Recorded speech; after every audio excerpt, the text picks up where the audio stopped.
Sports News Time, and here is Ayotunde Balogun.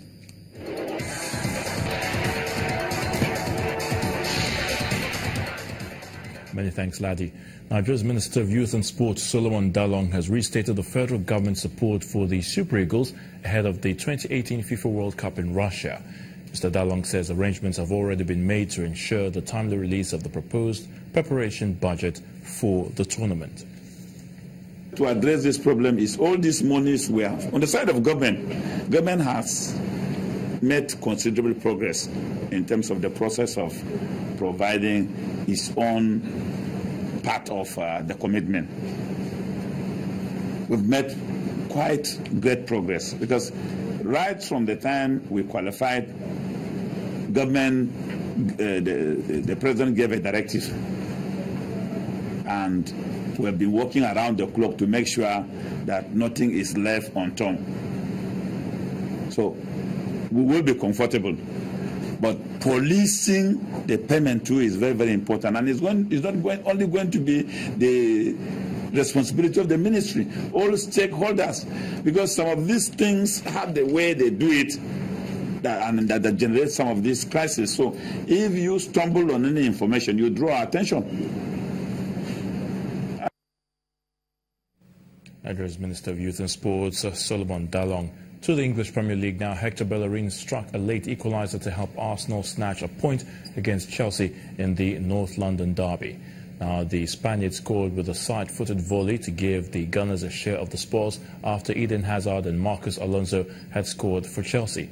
The two sides shared an incredible 30 chances, with the heroic keeping of Pt.4 and Thibaut Courtois ensuring only 4 goals were conceded.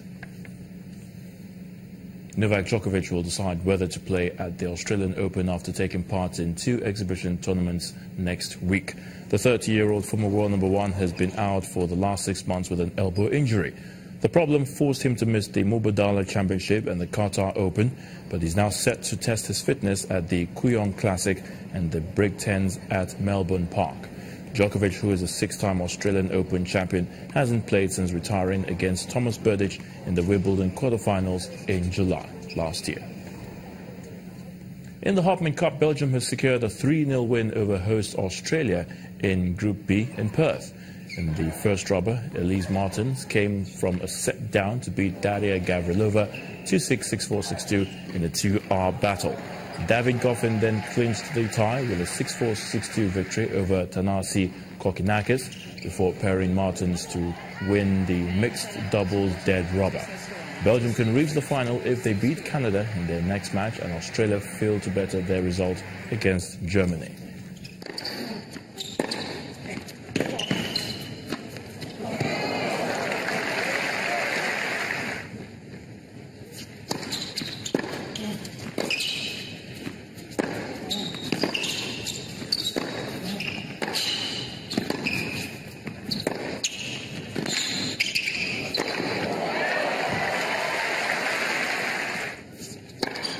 Game 7 match Belgium.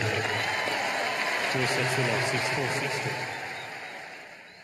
6-4. And that's a wrap on Sports News. The news at 10 continues shortly.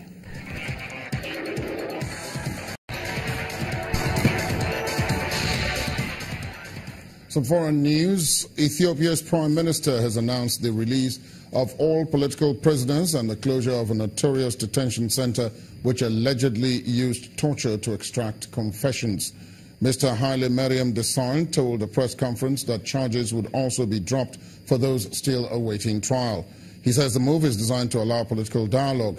Ethiopia is accused by human rights groups of using mass arrests and detention to stifle the opposition. Deadly storm Eleanor has swept into most of northern Europe, including France and Germany, after battering the UK, cutting power in several homes and affecting transport. A skier died in the French Alps and 15 others were injured elsewhere in France. A train was blown off its tracks in Switzerland, leaving several people with minor injuries. One person was hit by a falling tree in the Netherlands. Reports say wind gusts may reach 200 kilometers an hour and is set to move to other regions of northern France throughout the day, including Corsica. As a wave of anti-government protests continue in Iran, the head of the country's Revolutionary Guards has declared the defeat of, quote, sedition in the country. Major General Muhammad Ali Jafari made the announcement as tens of thousands of people attended pro-government rallies called to counter the unrest. The protests began last Thursday in the city of Mashhad and has sent 21 people killed. The protests were initially against price rises and corruption, but turned to wider anti-government sentiment. They have also been the largest since the disputed 2009 presidential election. The police in Germany are searching for 9 prisoners who escaped from jail in the space of 5 days. 6 of them remain on the run from jail after 4 separate incidents.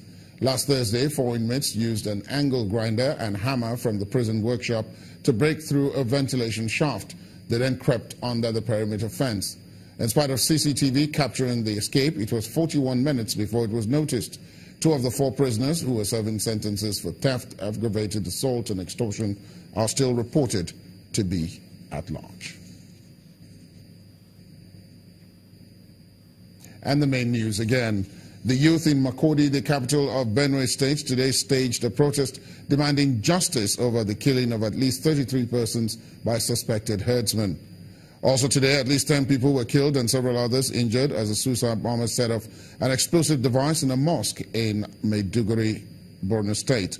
And deadly winter storms hit northern Europe, cutting power supply to thousands of homes and crippling transport. That's tonight's news at 10. Thanks for being with us. My name is Ladi Akiriduluale. Good night.